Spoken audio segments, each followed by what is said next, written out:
સાણંદ જેઆઈડીસીમાં અનેક કંપનીઓનો વીજ પુરવઠો ખોરવાયેલો છે। સાણંદ 2 સબસ્ટેશનમાં વરસાદી પાણી ભરાયેલા, ઇલેક્ટ્રિક સબસ્ટેશનમાં ઘૂંટણસમા પાણી ભરાયેલા છે।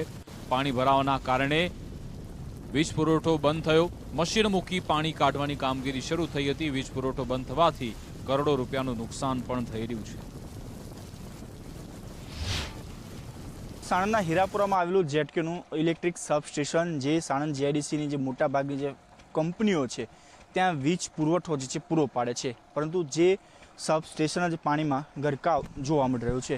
હાલ જે પ્રકારના દ્રશ્યો જેટકો હીરાપુરા ખાતે આવેલું જેટકોનું જે સબસ્ટેશન છે તેની બહારના દ્રશ્યો કે જ્યાં ઇલેક્ટ્રિક પાવર જે છે એ હાલ બંધ હાલતમાં છે, અને તેનું મુખ્ય કારણ છે કે એ જેટકો સબસ્ટેશનની અંદર ઘૂંટણ સુધીના પાણી જે છે હજુ ભરાયેલા જોવા મળી રહ્યા છે, જેના કારણે આજુબાજુ જે કંપનીઓ છે તેમાં પણ વીજ પુરવઠો છેલ્લા 4 દિવસથી ખોરવાયેલો છે।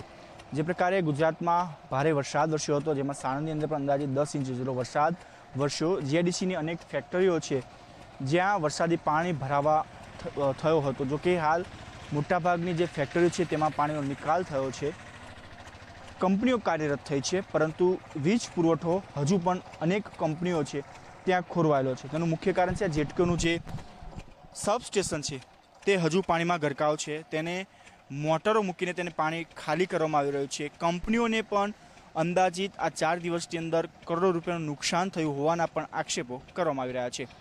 કેમેરામેન વિનોદ સાથે રાહુલ ત્રિવેદી, ગુજરાત ફર્સ્ટ, સાણંદ, જીઆઈડી।